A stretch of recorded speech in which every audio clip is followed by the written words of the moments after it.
너무 이상한 사건이죠. 목격자를 살려뒀어요. 그 목격자가 아주 어린아이가 아니에요. 19살이에요.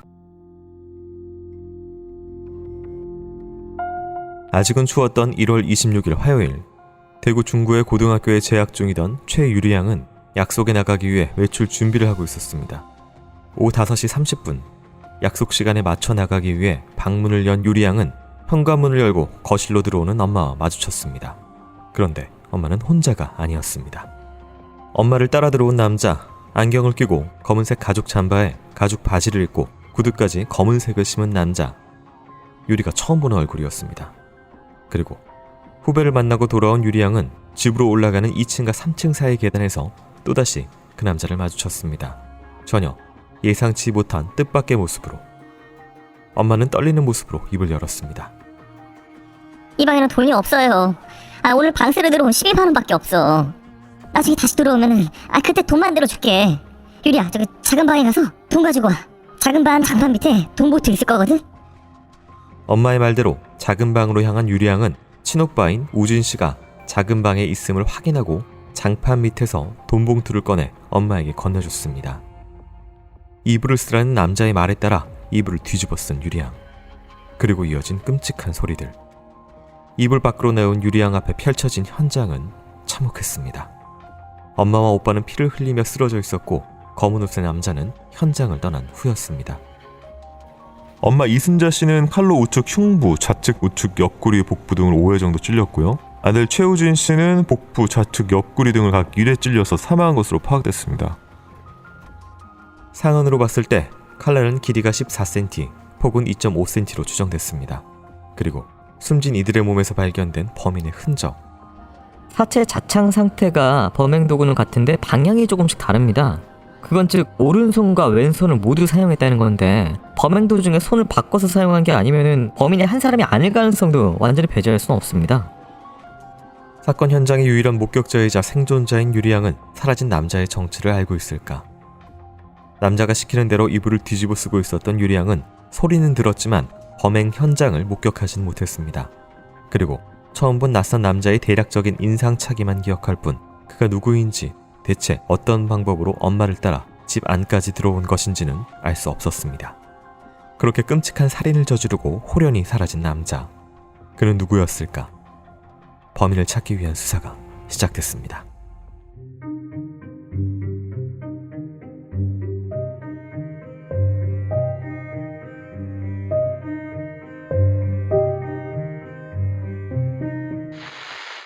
자, 오늘 준비한 사건은 1993년 1월 대구에서 발생한 피살 사건입니다.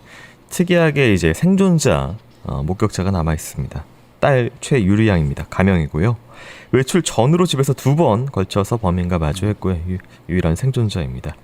어머니 같은 경우에는 약 5차례, 아들 같은 경우에는 2차례 정도로 찔린 것으로 보이는데요. 보통 이제 남성 같은 경우에는 더 과한 공격이나 강한 공격을 하거나 여성 같은 경우에는 좀 덜한 경우가 일반적이긴 한데 이거 같은 경우에는 어머니를 더 많이 공격을 했습니다. 또 공격 부위나 뭐 이런 것들이 좀 나오긴 했는데요.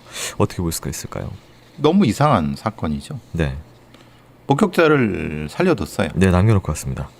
그 목격자가 아주 어린아이가 아니에요. 19살이에요. 네. 19살이 뭐가 어려요? 성인이지. 네. 또 여자아이를. 그리고 남자도 뭐 나이가 훨씬 많거나 훨씬 적거나 1살 차이예요. 네. 그러니까 눈을 보기에는 남매예요. 똑같아요. 근데 하나는 죽이고 하나는 살렸어요. 그 모치는 5번을. 근데 이들 다 얼굴이나 목의 치명 부위가 아니라 다 옆구리, 네. 복부, 일명 몸통 부분. 네. 네. 복부 옆구리예요. 엎드려 아니면 뭔가 이제 수그려 아니면 뭔가 이렇게 뒤집어 쓰고 네. 그렇게 한 상태에서 찔러야지 맞는 거죠. 우리가 막 찌른다고 생각했을 때는 가슴이나 뭐 얼굴이나 뭐 배나 이렇게 찌르는 게 맞는데 네. 서 있는 상태에서 그러면 당연히 그렇게 안 찔러져요. 그러니까 정면이 아니라 옆쪽을 찔렀기 때문에 네. 자세가 중요하다. 자세가 중요하고 네. 안 보는 때 찔렀겠죠. 네. 보는 때 찌르면 피하거나 뭐 그래서 이 방향이 틀어지죠. 네. 방언이 남거나. 그렇죠. 네. 근데 그게 아니라고 하면은 이 당연하게도 이 목격자는 어떻게 찔렀는지를 못 들었어요. 그냥 소리만 네. 아마도 뭔가 이제 그 이 소리가 비명 소리 정도가 들린 것 같은데 왜냐하면 이분은 목격자는 이불을 뒤집어 쓰고 있었기 때문에라고 돼 있어요. 말씀해 주신 대로 공격 부위가 치명적인 부위가 아니었고 사실 이게 뭐 돈 관련돼서 강도처럼 전반적으로 좀 보입니다. 그래서 이 강도, 이 범인이 혹은 뭐 범인들이 뭐 죽이고 생명을 끊어놓고 목격자를 끊기 위해서 한 게 아니라 예를 들어서 뭐 돈을 더 내놓으라 협박하는 과정 중에서 찌르고 그리고 나서 본인도 어쨌든 범죄 경험이나 살인 경험이 없기 때문에 당황하거나 급해서 도주한 것 이런 상황도 한번 좀 그렇죠. 그렇게 네. 봐야 될 것 같다는 생각이 드는 거예요. 네. 근데 그렇다 하더라도 자기가 분명히 그 이 둘을 죽였다. 그러면 그 목격자가 있다는 걸 봤을 텐데, 아니 그러니까 인식했을 텐데 네. 그냥 도주해 나왔다? 그게 너무 이상해요. 그것도 그 사람이 엄마가 보는 앞에서 야 돈이 어디 있는지 알지? 너 오빠한테 가져나와라 그래. 너는 이불 뒤집어 쓰고 있어라고까지 했다고. 거기 있는 걸 알잖아요. 앞서서 제일 중요한 게 엄마를 따라 들어왔고 처음에는 특이한 부분이 없었다. 그래서 이게 어머니하고 면식 관계의 어떤 인물이 돌변을 한 것인지 그러니까 예를 들어서 뭐 몰래 침입하고 그런 강도 상황은 좀 아니잖아요. 그렇죠. 이거는 분명히 문을 따고 들어온 게 아니라 어쨌든 손님이거나 뭔가 용무가 있어 들어온 거죠. 네. 그리고 들어왔을 때는 어떤 위협을 못 느낄 정도니까 네. 딱히 뭐 또 한 가지 자창의 특징이 있습니다. 도구는 비슷해 보여요. 길이나 이런 것들이 한 뭐 10cm 좀 넘고 폭도 14에 2.5. 근데 이제 자창의 방향이 다르다라는 부분은 그러니까 이게 같은 도구를 썼으나 왼손 오른손 이게 좀 다른 이런 판단이 좀 있어서 이렇게 찌르고 이렇게 찔렀다는 거죠. 그게 굉장히 좀 희한한 부분이어서 근데 혹시 저는- 뭐 두 명이었나? 저는 그렇게 생각하지 않는 거는 네. 이게 서서 찌르었다 그러면 그게 가능하죠. 근데 엎드리거나 이렇게 됐을 경우는 이렇게 찌르면은 이렇게 돌려서 찌르면 왼손이 나오잖아요. 네. 그러니까 그거는 한 손 예를 들어서 오른손 하나만 한 손만 썼다고- 찍어도 네. 이 방향을 돌리면은 네. 왼손처럼 보이잖아요. 이렇게. 네. 그죠? 왼손 이렇게 각이. 그래서 이거는 아마 이건 착각한 것이 아닐까. 왼손 오른손. 그 두 명이라고 하는 게 말하자면 이거잖아요. 방향은 왼손 오른손 상의 방향이 조금씩 다르다고 하는 것은 아마도 이렇게 찍고 이렇게 찍은 부분 때문에 왼손의 각도 때문에 그랬을 수도 있어요. 칼날이 들어가는 각도요.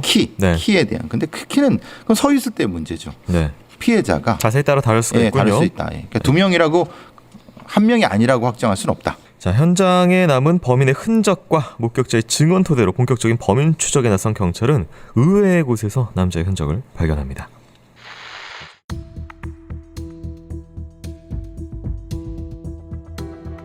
오자의 주변을 조사하던 경찰은 이 가족에게 조금 복잡한 가족사가 있다는 이야기를 듣습니다. 이순자 씨는 남매의 아버지이자 과거 동거 관계였던 최 씨로부터 사건이 발생한 건물의 소유권 이전 요구를 받아왔고 유리양의 이복 언니도 집으로 자주 찾아와 재산 분배 문제로 언쟁을 하는 등 다툼이 많았다는 겁니다. 그리고 유리양은 경찰 조사에서 이런 말을 했습니다. 이복 언니가 엄마랑 재산 문제로 많이 싸웠어요. 언니가 결혼을 해서 형부가 있는데 한 6, 7년 전에 봤나? 그 후로 본 적은 없는데 솔직히 의심이 가는 건 사실이에요. 경찰은 이순자 씨를 따라 아무런 의심 없이 집 안으로 들어올 수 있었던 점, 돈 문제로 다퉈왔던 점에서 이복 언니의 형부도 조사해볼 만한 가치가 있다고 판단했습니다. 그러던 중 범행 현장인 집 큰방 바닥에서 범인이 남긴 것으로 보이는 단서가 하나 발견됐습니다. 바로 이름과 전화번호가 적힌 노란색 메모지. 메모에는 이동우 그리고 전화번호로 보이는 956에 20이라는 숫자가 쓰여 있었는데 유리양의 가족 필체는 아니었기에 경찰은 유력한 증거물로 채택해 분석에 나섰습니다. 그렇게 약 2달의 시간이 흘렀을까. 좀처럼 수사에 진척이 없던 가운데 3월 17일 인근 지역인 대구 달서구에 위치한 소기업 모전자 사무실에서 한 여성의 시신이 발견됐습니다. 범인은 혼자 사무실을 지키고 있던 김 씨를 칼로 살해했습니다. 좌측 가슴 부위, 명치, 좌측 복부 등을 각 2회 찌르고요.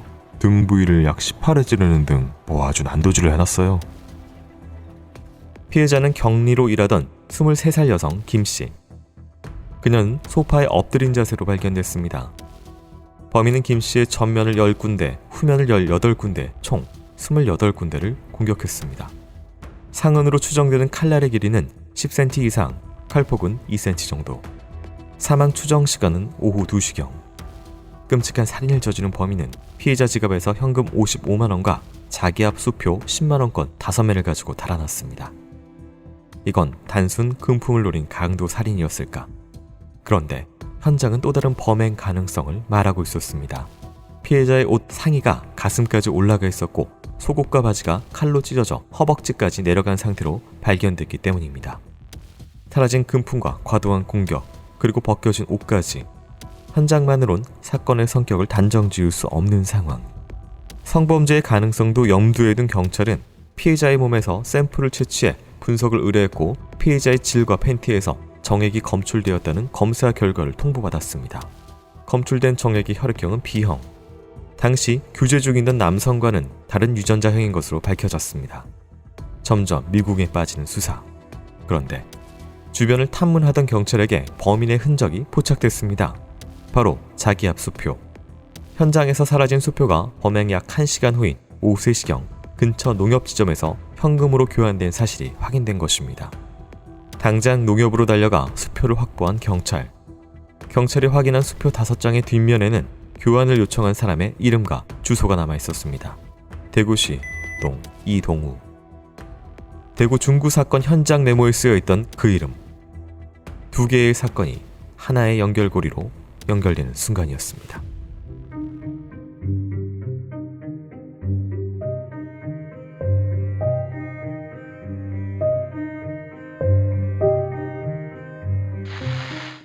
네, 앞서서의 일 달서구의 모자살인 사건 목격자이자 생존자 유리양이 당시 이복 언니가 좀 금전적인 재산 분배 문제로 문제가 있었고 그 남편이 의심된다는 취지의 진술을 했던 부분이 있었고 전 남편도 계속해서 뭔가 갈등 관계에 있었다라는 이제 주변인들의 좀 복잡한 상황이 있었다는 진술이 있었습니다. 그러니까 이제 가족은 다 한 번씩은 확인해 봐야 되는 건 맞아요. 네. 근데 그렇다고 하면은 왜 죽였느냐? 그것도 그럼 죽이려면 다 죽이지. 목격자는 왜 남겨두고? 그럼 이게 진짜 복수 살인이나 아니면 뭐 이런 거냐? 아니 죽여서 얻을 수 있는 게 뭔데? 예를 들면 뭐 집문서 땅문서를 확보를 해서 가져간다든지 예, 뭐 예. 그런 게 아니라 뭐 현 밑에 있는 12만 원 가져가고 뭐 이런 부분이라서 그렇죠. 그러면 이게 그 이상하잖아요. 재산문으로 싸우다가 욱해갖고 죽였는데 돈 있는 돈 가져갔다. 뭐 그럴 수도 있겠지만은 네. 일단은 좀 가능성이 많이 떨어지는 부분이 있어요. 근데 물론 조사는 해봐야 되겠죠. 알리바이는. 이 범행이 일어난 큰 방에서 노란색 메모지가 발견이 됩니다. 필지 같은 경우에는 이제 가족의 필지가 아닌 것으로 확인했습니다. 근데 이제 이름하고 전화번호가 쓰여 있었고요. 이거 범인이 뭐 예를 들어서 일부러 아니면 혹은 흘리거나 이거 어떻게 볼 수가 있을까요? 물론 범인이 자기 전화번호를 흘린다는 건 미련한 짓이겠죠. 네. 근데 수사에 혼선을 주기 위해서 흘렸다고 하는데 그걸 생각할 정도의 범인일까요? 그러니까 그건 완전히 계획 그 하에 그렇죠. 들어가야 예. 되는 것인데. 아니 안 흘려도 네. 어차피 경찰은 찾는데 힘들 텐데 네. 굳이 자기 필체를 노출하면서까지 그건 너무 나간 것 같고요. 예. 네. 자, 2달 후입니다. 또 다른 사건이 있었는데요. 이번에 달서구의 한 회사에서 격리 직원이 살해되는 사건이 발생합니다. 돈은 없어졌는데 당시 93년이었으니까요. 105만 원 정도면 큰 돈입니다. 당시 강도로. 근데 이제 성범죄의 흔적도 또 있었어요. 네, 그래서 옷도 이제 올라가 있고 내려지고 정액이 발견됐는데 당시 교제 중인 남자의 것은 일치하지 않았다. 강도를 해서 들어왔다가 네. 성범죄도 하고 갔다. 그럴 수 있죠. 그거는. 예를 들어서 93년입니다. 이제 저희가 과학 수사 기법이 좀 그 시대별로 중요한데 지금 같은 경우에는 자신의 정액 같은 걸 남기고 가면은 유전자 DNA나 여러 가지 큰 굉장히 부담감이 될 수 있기 때문에 안 남기려고 할 텐데 당시에는 네. 93년이면 그때 이춘재 사건 네. 아마 처제. 청주 사건. 네. 그러니까 아마 92년도에 바로 뭐가 이게 이제 유전자 뭐 이렇게 할 정도지 그 유전자형을 바로 찾는 건 사실은 어렵죠. 그러니까 일반 수사에서는 거의 사용되지 않는 기법이었다. 그냥 해보는 정도. 네. 혈액형 정도밖에 못 찾았잖아요. 네. 당시에도 지금 혈액형만 나왔죠. 그러니까 의미가 없었죠. 앞서서 19살이긴 하지만 외양상으로 거의 뭐 23세 격리 여성이나 거의 비슷한 이제 성인 여성처럼 보이는 그 유리한 가명이죠. 있었는데 거기서는 뭐 성범죄나 이런 것들이 없고 여기서는 또 성범죄를 하고 갔습니다. 그래서 이거는 뭐 어떤 두 범행 사이에 범행 수법이나 유사성 이런 것들이 좀 보이실까요? 가정집에서의 그거는 피해자가 얼굴이 이제 보이지 않고 네. 물론 그 이불 속에 있든 뭐 이렇게 되니까. 근데 여기는 다른 거는 그 앞에 보이고 그러니까 그런 면에서는 좀 달랐을 수도 있을 것 같아요. 성범죄를 그러니까 같은 사람들. 강도를 해러 들어왔는데. 네. 근데 문제는 이 격리 사원 경우도 완전히 모르는 사람은 아닐 수도 있겠다. 대충 얼굴을 아는. 네. 그래서 가서 뭐 얘기하다가 범죄를 저지르는. 근데 앞에 거는 오버킬이 안 나오는데 여기는 오버킬이 많이 나왔어요. 네. 그러니까 말하자면 28번이나 찔렀다고 그것도 앞으로 18번 뒤로 10번이라고 하면 이건 너무 심하죠. 굳이 뭐 얼굴이나 이런 쪽이 아니라 네. 대부분 다 복부나 가슴 쪽이었어요. 네. 그러니까 감정이 그렇게도 없는데 네. 어떻게 이쪽만 이렇게 많이 찌르지? 많이 찔러서 죽여야겠다 뭐 이런 건가 그럼? 그러니까 그러면은 얼굴이나 목이나 이런 가슴 이런 쪽으로 배만 이 정도면은 네. 이건 또 뭐지? 지금 연결점은 하나 있는 것이 이제 이동우라는 이름이 적혀져 있었어요. 같이 이제 뭐 물론 이제 중구하고 달서구 간격은 좀 있지만 어떻게 볼 수가 있을까요? 앞에 거는 메모지가 떨어져 있었던 거고 네. 여기는 메모지가 아니라 거기서 자기합수표. 훔쳐간 네. 자기합수표에 이설을 한 거죠. 네. 자기합수표에 이설을 하고 찾아가는 그런 강도범도 있나요? 그러니까 가명을 혹시 그러니까 이동우라는 가명을 이 사람이 그때 썼던 가명을 또 생각나서 또 이동우로 쓰고 가지 않았나? 그러면 여기는 네. 가명인데 그러면 보통은 가명이 좀 이것도 이상한 거는 그래요. 이서라고 하면은 보통은 주민등록증 해서 확인을 해요. 네. 아니 그럼 또 어떤 번호를 쓸 줄 알고 그걸 이렇게 합니까? 네. 그러니까 만약에 그걸 이서를 확인 안 해 농협이 안 했다면 얘네들이 잘못된 건데 분명히 했을 텐데. 제 기억에 따르면 90년대만 하더라도 수표나 이런 데 뒤에다 이사하고 그럴 때 일단 가게에서는 확인을 안 했고요 전혀. 예, 그러니까 막 그렇게 꼼꼼하게 신분 매칭하고 그쵸, 이러진 예. 않은 분위기는 좀 있었던 것 같긴 합니다만 은행이잖아요. 은행이기 때문에 또 다른 부분도 그렇죠. 있죠. 네. 왜냐하면 일반 가정집이나 이런 데에서는 기분 네. 나쁘다고 그러단 말이에요. 네. 나 의심했냐고. 근데 농협은 다르죠. 농협은 당연하게도 그거를 입금받는 게 아니에요. 이건 네. 돈을 교환하는 거예요. 네. 그럼 농협에 이게 가짜면은 농협이 손해를 보는데 네. 당연히 받죠. 근데 안 받았다고 하면 이거는 말이 안 된다고 봐요. 이거는 어쨌든 그럼 이동우라는 게 가명이냐 가상의 인물이냐 네. 이설을 해서 교환할 정도면 저는 그건 아니라고 봐요. 아니 뭐 주변에 누군가의 신분증을 사용한다든지. 그렇죠. 그러니까 네. 완전히 가명이 아니라 차명인 거 쉽게 말하면. 예. 알겠습니다. 훔친 이름. 자, 각기 별개의 사건으로 보였지만 두 사건을 이어주는 하나의 이름이 나왔습니다. 이동우 누구인지 수사 내용 살펴보도록 하겠습니다.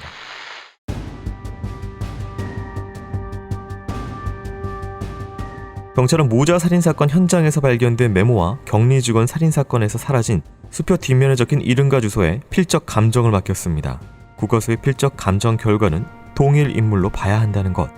경찰은 용의선상에 올랐던 강도 전과자 가운데 메모지 속의 전화번호와 일치하는 사람을 발견했습니다. 바로 29살의 이씨. 그는 1992년 8월 대구의 한 자동차 관리업체에 취업해 10월 초까지 약 2달간 근무했습니다. 그리고 이때 격리 살인사건이 발생한 모 전자 사무실에 방문한 사실이 확인됐습니다. 모 전자 직원의 증언에 의하면 이 씨는 총 3번 사무실을 찾았고 그중 2번은 사망한 김 씨가 혼자 있을 때였다는 겁니다. 유력한 용의자로 떠오른 그를 잡기 위해 경찰은 잠보고 시작했고 결국 그를 체포했습니다. 하지만 이 씨는 범행을 완강히 부인했습니다. 필적과 번호만으로 이 씨를 범인으로 특정하기에는 무리가 있는 상황. 경찰은 명확한 증거를 찾기 위해 다시 수표가 교환된 농협 지점을 찾았습니다. 당시 지점에는 CCTV가 있었지만 화질이 좋지 않아 범인의 얼굴까진 식별이 어려운 상태. 그러던 중 경찰의 눈에 띈 한 장면. 수표 교환하기 위해서 들어온 범인의 걸음걸이가 상체를 이렇게 좌우로 흔들면서 걷고 오른쪽으로 어깨가 약간 처져 있었는데 이 모습이 용의자로 지목된 이 씨와 아주 유사해 보였습니다. 하지만 왼손잡이로 식사와 필기 시에만 오른손을 사용하는 것으로 파악된 이 씨와는 달리 CCTV 속 범인은 보통 왼손잡이와 다르게 왼손으로 점퍼 깃을 잡고 오른손으로 지퍼 손잡이를 내리고 있어 화면상으로 범인이 이 씨라고 단정 짓기에는 무리가 있어 보였습니다. 그러던 중 범인의 수표를 교환해준 창구 직원에게 의미 있는 진술을 들었습니다.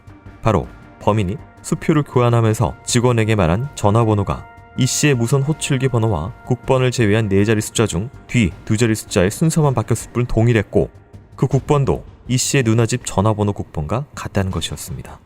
그렇다면 농협에서 현금으로 교환된 수표는 범행 현장에서 사라진 바로 그 수표가 맞을까? 경찰 수사에 따르면 현장에서 사라진 수표는 모 전자 소속 기사인 현모 씨가 위성 안테나 설치 비용으로 받은 것으로 수표를 받은 당일 경리 김 씨에게 건네졌고 이 수표가 범행 약 1시간 후 농협 지점에서 교환된 사실이 확인됐습니다. 경찰은 이 씨의 범행 후 행적에 관한 증언도 확보했습니다. 이 씨가 범행 직후에 대구교도소에 있는 지인 면회를 갔다고 해요. 근데 거기서 앞으로 면회 못 온다. 이번 마지막이다. 사고 쳐서. 이렇게 말했다고 합니다. 정황 증거는 넘쳤지만 결정적인 증거가 부족했던 상황. 경찰은 결정적인 증언 확보를 위해 4월 23일 모자 살인사건의 목격자 유리양과 이 씨의 대면을 진행했습니다. 유리양은 이 자리에서 이 씨의 얼굴, 인상과 눈빛, 목소리가 본인이 현장에서 목격한 범인과 일치한다고 증언했습니다.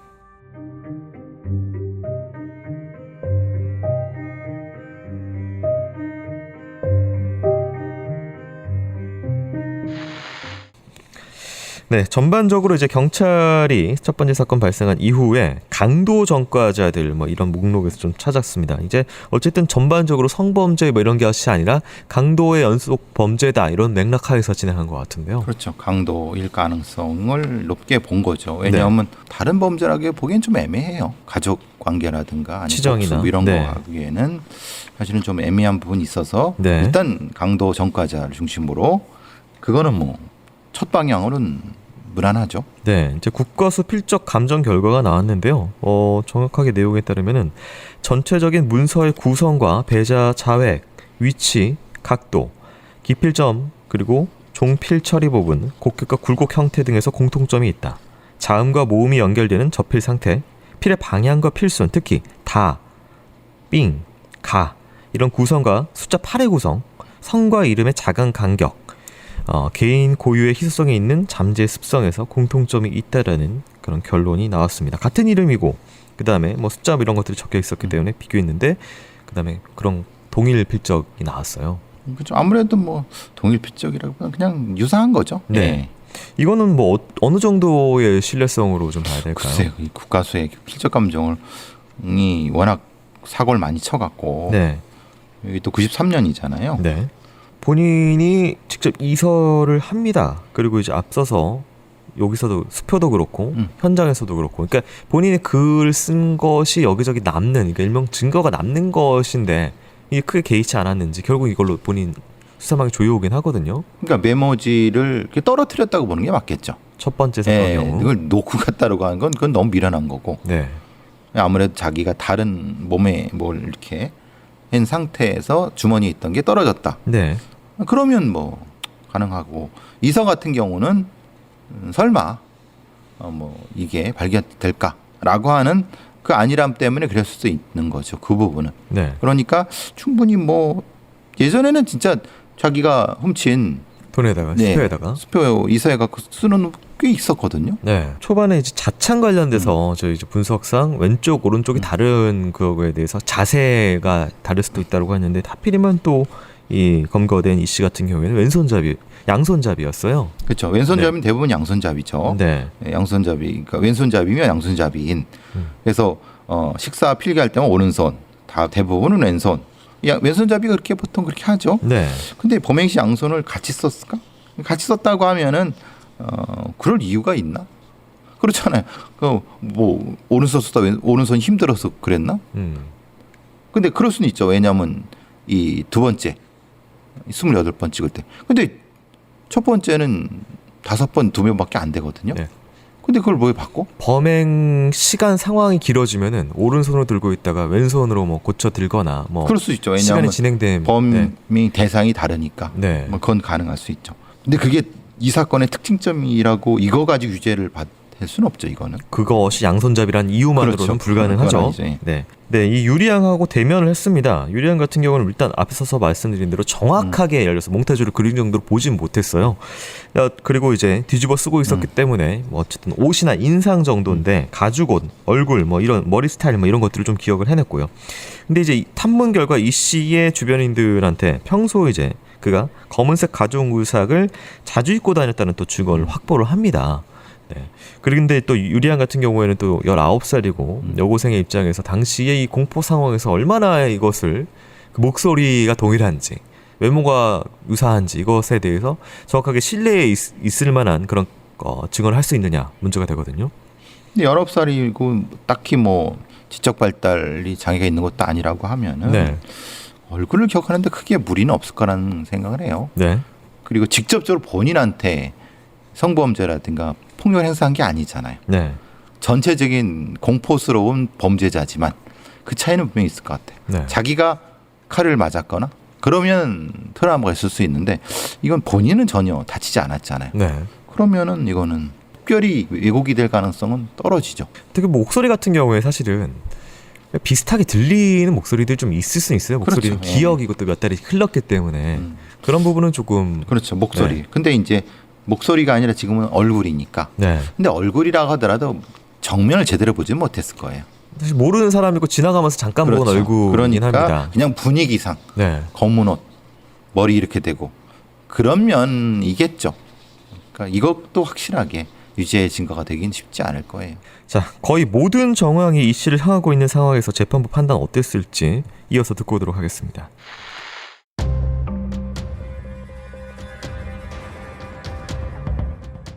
목격자이자 유일한 생존자 유리안과 대면 조사 후 이 씨는 자신의 범행을 자백했습니다. 유리양이 범행을 부인하는 이 씨에게 울면서 무릎 꿇고 사실대로 말해달라 그렇게 호소하면서 몸에 경련을 일으키니까 이 씨가 형사 반장하고 유리양 외에 다른 사람 다 모두 나가게 한 다음에 유리양 옆으로 와서 무릎 꿇고 몸 벌벌 떨면서 범행을 자백했습니다. 하지만 재판이 시작되자 이 씨는 자신의 자백을 모두 번복했습니다. 자신의 자백이 수사경찰관으로부터 폭행 협박을 당해 어쩔 수 없이 이루어졌다는 주장입니다. 제가 강도짓을 하려면 색감 모르는 사람한테 가서 했겠죠. 아이고 의심받을 게 뻔한데 왜 굳이 얼굴 아는 김씨한테 가서 그런 짓을 했겠습니까? 강도를 하려면 얼굴을 아는 격리 직원에게 가서 했겠느냐는 이 씨. 또 자신의 경제 상황도 강도를 할 정도로 안 좋은 상황이 아니라고 주장했습니다. 실제 그는 출소 후 목수일을 하던 중 자동차 관리업체에 취업해 영업사원으로 근무했고 퇴사 후 경량 골조 공사일을 하며 월 80에서 90만 원의 월급을 받아 16에서 17만 원을 보험금으로 납부해온 기록이 남아 있습니다. 가장 중요한 피의자의 자백이 사라진 상황. 이제 유일한 간접 증거인 목격자의 증언을 재판부가 얼마나 받아들이냐에 따라 달라지게 되었습니다. 1심 재판부의 판결은 사형. 하지만 2심 재판부는 목격자의 증언에 대한 신빙성이 부족하다며 이 씨에게 무죄를 선고했습니다. 2심 재판부가 증언의 신빙성에 의문을 제기한 이유는 무엇이었을까? 최유리는 시력이 좋지 않은 데다가 건물 계단의 밝기가 충분하지 못하여 범인이 건물 계단을 내려올 당시에는 범인을 정확하게 보지 못하였을 가능성이 있고 18세 여고 3년생으로 범행 당시 극도의 공포에 질려 있을 것이라고 쉽게 예상될 뿐만 아니라 계속 이불을 덮고 있었으므로 이와 같은 짧은 목격 시간만으로는 범인을 정확하게 보지 못할 가능성을 배제할 수 없다. 그런데 2심 재판부가 1심 재판 중 유죄로 인정한 것이 있었습니다. 당시 이 씨는 대구 지방법원에서 재판을 받던 중 증인들의 증언 내용이 자신에게 불리하게 진행된다고 생각한 듯 피고인석의 의자를 뒤로 밀치고 대구 교도소 보안과 소속 교도관을 넘어뜨리며 출입문을 통하여 밖으로 뛰어나가 도주하다가 법원 안 도로에서 교도관 3명에게 체포됐습니다. 2심 재판부는 1심 재판 도중 벌어진 이 씨의 도주 미수죄는 유죄로 인정했습니다. 항소심의 무죄 선고는 큰 파장을 가져왔습니다. 법조계에서는 무죄 추정주의와 증거 재판주의 원칙을 재천명한 것이라며 긍정적인 평가를 내린 데 반해 수사기관에서는 용의자에 대한 체증의 한계를 들어 반발했습니다. 1, 2심의 완전히 엇갈린 판결에 대법원의 판단만이 남아 있었습니다.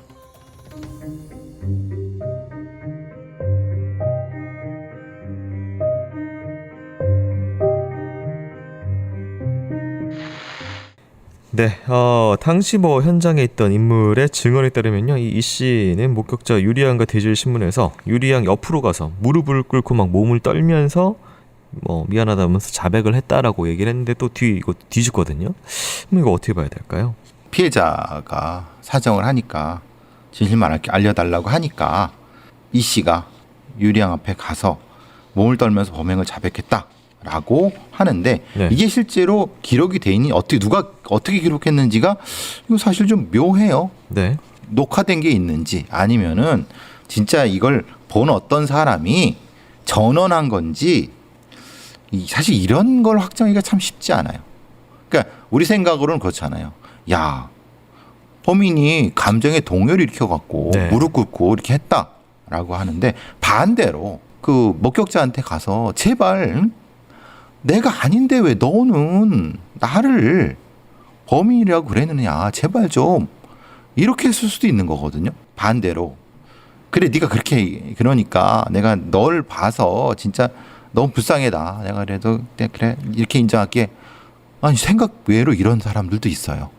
범인이 아닌데. 네, 이게 정확히 어떤 심리 상태에 있는지에 대한 우리 유리세 양이라고 하는 사람의 심리적 상태와 범인이 이런 형태의 어떤 감정적 동요에 익숙한 사람인지 이런 것을 전반적으로 판단해야 될 것 같아요. 이건 단지 이것이 있어서 범인이 자백했다라고 보기는 어려워요. 근데 이거는 굉장히 이해 안 되는 부분이, 그리고 유죄라고 심정적으로 믿는 사람들에게는 이거다라고 확신을 주는 장면일 텐데 1심 도중에 뭔가 불리하게 흘러가자 밖으로 도주를 합니다. 재판장에 도주했다는 거잖아요. 네. 재판장에 도주한다고 하면은 자기네한테 불리하다게 뻔히 아는데 네, 그러니까 제가 이 씨의 심리 상태가 네, 뭔가 갑자기 뭔가 그 덜컥 겁이 나면은 바로 뭔가를 하는 이런 상태의 사람이라고 하면은 네. 이런 것도 사실은 가능한데 교도관이 뒤에 있단 말이에요. 그 어디로 도망가겠어요? 어디로 도망가겠어요? 갑자기 재빠르게 날라서. 그러니까요. 네, 아니 그리고 수복을 입었잖아, 수임복을. 네. 그 뭐 앞에 차가 대기하고 있나요? 결국은 잡혔죠, 그래서. 네, 그러니까. 네. 그러니까 이 사람은 굉장히 감정적으로 급격하게 흥분을 많이 하는 사람인 건 맞는 것 같은데 순간적인 어떤 흥분으로 그 자리를 벗어나려고 했다. 이게 더 맞는 판단 아닐까요? 근데 이런 부분도 심증적으로 영향을 줬을 것 같은데요. 사건 전입니다. 85년 7월에 특수강도죄로 징역 5년 선고받고 3년 뒤에 가석방 됐다가 이 가석방 중에 89년이죠. 다시 또 특수강도로 다시 들어오거든요. 그러니까 특수강도를 계속 예. 하던 사람이고 지금 이것도 특수강도적 상황이기 때문에. 근데 여기서 특수가 좀 다른 것 같아요. 네. 우리가 생각하는 특수강도라고 하면은 예를 들면 이런 거죠. 칼을 이용해서 네. 뭔가 도구나 밤이나 칼을 이용하면 특수강도예요. 특수가 그거예요. 네. 칼이 아니라 밤에 들어가서 뭘 했다고 하면은 5년형까지 안 나올 거예요. 패턴이 비슷하잖아요. 그럼 이 범인은 이런 류에 익숙해요. 그런데 그런 거에 비해서는 돈을 얻은 게 너무 적어요. 유리한 가족한테 얼마예요? 몇십 안 됐죠. 우리나라 지금 돈으로도 100만 원이 안 돼요. 네. 사람을 둘이나 죽이고. 두 번째는 두 번째 105만 원이었죠. 지금 돈으로 기껏해야 500만 원? 저는 사실은 좀 애매하다는 거 이게. 네. 그래서 우리가 범죄 경력치를 볼 때 네. 범죄 경력은 지나간다고 보는 사람도 있고 범죄 경력이 있으니까 범죄를 한다고 보는 사람이 있거든요. 네. 근데 문제는 얘네가 직장이 있었단 말이에요. 네. 돈도 벌었단 말이에요. 근데 그 돈 번 거보다 훨씬 더 적은 돈을 하려고 특수강도 살인 강도를 했다. 네. 뭐가 안 맞지 않으세요? 본인의 주장이 내가 그 돈을 그렇게 할 필요가 없다라는 그렇죠. 예. 주장이었죠. 그 맥락성으로도 그렇잖아요. 네. 아니 그래서 이 상황이 이게 진짜 헷갈리는 거예요. 어쨌든 대법원에서는 판단을 해야 되는 상황이었는데요. 그렇죠. 대법원 94년에 형사 이런 내용을 말합니다. 형사 재판에서 유죄로 인정하기 위한 심증 형성의 정도는 합리적인 의심을 할 여지가 없을 정도여야 하나 이는 모든 가능한 의심을 배제할 정도에 이를 것까지를 요구하는 것은 아니며 증명력이 있는 것으로 인정되는 증거를 합리적인 근거가 없는 의심을 일으켜 이를 배척하는 것. 그러니까 이게 너무 과도한 합리적이지 않은 것까지 의심하는 것. 이게 자유심증주의의 한계를 벗어나는 것으로 허용될 수 없다라면서 피고인을 유죄 취지로 파기환송을 합니다. 그래서 파기환송심에서 다시 사형을 선고받고 95년 2월 사형이 확정이 됐습니다. 대법원 판단은 네. 딱히 뭐 무리하다 보지는 않아요. 왜냐하면 일단은 이서된 네. 수표 그리고 목격담 그리고 격리직원에서는 방문한 기록 CCTV 상에서의 어떤 거 그걸 다 종합해 보면은 모두 합치면 한 80%는 돼요. 각각은 한. 근데 모두를 합치니까 각각은 80이 되는데 모두를 합치니까 90이 넘어가는 거예요. 네. 이럴 때 유죄해 줄 수 있느냐? 지금 이렇게 보면 무죄예요. 당시 94년도는 유죄예요. 네. 그러니까 지금은 더 엄격하게 본다는 거예요, 사실. 대법원 판결 내용에 따르면 범행 재고 사항을 좀 간단히 말씀드리면요. 이제 칼을 이제 그 복장을 하고 칼을 소지하고 배회하다가 4층에 있는 그 피해자가 귀가하는 것을 보고 따라 들어갔는데 근데 갑자기 그 어머님께서 마치 이걸 내놨다고 해요. 방을 임차. 그래서 임차하기 위해서 오신 분인가요? 그래서 그러니까 공조 맞춰가지고 예, 맞습니다. 그래서 따라 들어갔고 그때 이제 딸이 보게 된 목격하게, 거고. 예, 그런 부분이 있었고요. 근데 이제 딸이 다시 또 오다가 뭐 이렇게 아들도 있고 딸도 있고 이런 모습에 안 되겠다. 그렇게 해가지고 이제 자기의 이름하고 이동우 아까 956에 뭐뭐뭐 해서 번호만 주고 이렇게 나오려고 했다가 근데 또 다시 보니까 누가 나가고 들어가고 이렇게 하는 거 보면 둘만 있으면 내가 범행할 수 있겠는데 해가지고 결국 그 범행을 했다. 뭐 이런 취지의 내용 구성입니다. 뭐 스토리는 어떻게 보세요? 스토리상으로는 맞는 얘기죠. 합리성이 전혀 없는 게 아니죠. 네. 확실히 지금 제가 의심하는 건 그런 거 쓰잖아요. 네. 어떻게 따라오 들어와? 아는 사람 아니야? 네. 근데 당시에는 그럴 수도 있었어요. 왜냐하면 이 세입 내놓은 거 네. 맞으니까 네. 그러니까 그거는 해결됐어. 근데 그럼 왜 그 여자아이를 안 죽였느냐? 거기에 대한 설명은 없어요. 그러니까 뭐 다른 그 어머님 같은 경우에도 덮어쓰게 하고 그러니까 아들 같은 경우에도 뭐 입을 덮어쓰게 하고 제가 그 말씀 드렸잖아요. 네. 이거는 서 있어서 찌른 게 아니라고. 네 그렇게 해서 찔렀다라고 하는데 네. 그러면 똑같이 덮어쓴 딸은 왜 그럼 안 그러니까요. 찔렀는지는 여전히 의문입니다. 그러니까요. 네. 그래서 이게 그럼 맞느냐? 사실 그러면 이 딸이 실제로 말하는 것이 좀 다를 수 있겠다. 성범죄를 당했을 수도 있고 네. 아니면 저 딸이 그때 없었을 수도 있고 그러니까 좀 복잡한 상황이 있을 수도 있고 그게 지금 해결이 안 된 것 같아요. 네. 그렇다고 보면 이 범인은 범인이 맞아요. 근데 그것 때문에 이 상황적인 목격담이 이런 것이 헷갈려 버린 것 같아요. 이 범인은요 이름이 공개됐습니다. 이수일이고요. 마지막까지 무죄를 주장합니다. 이수일 씨는. 그리고 대구교도소에서 복역 중에 2011년 스스로 목숨을 끊었습니다. 그래서 이게 뭐 억울해서 그런 건지 뭐 말이 많더라고요. 사형수였잖아요. 네. 그러니까 어차피 나갈 수 없는 상황이니까 다른 어떤 이유 때문에 네. 자살했을 수도 있거든요. 네. 그러니까 문제는 중요한 건 이 사람이 목숨 끊은 게 중요한 게 아니라 네. 실제로 수사가 제대로 됐는가가 그것이 중요하죠. 자, 희생자는 세 분이 계십니다. 누구보다 이제 성실하게 하루하루 살아가셨을 모두의 엄마이자 오빠, 여동생이었을 수도 있는 희생자들 명복을 빌면서 오늘 방송 마치도록 하겠습니다. 교수님 수고 많으셨습니다. 수고하셨습니다.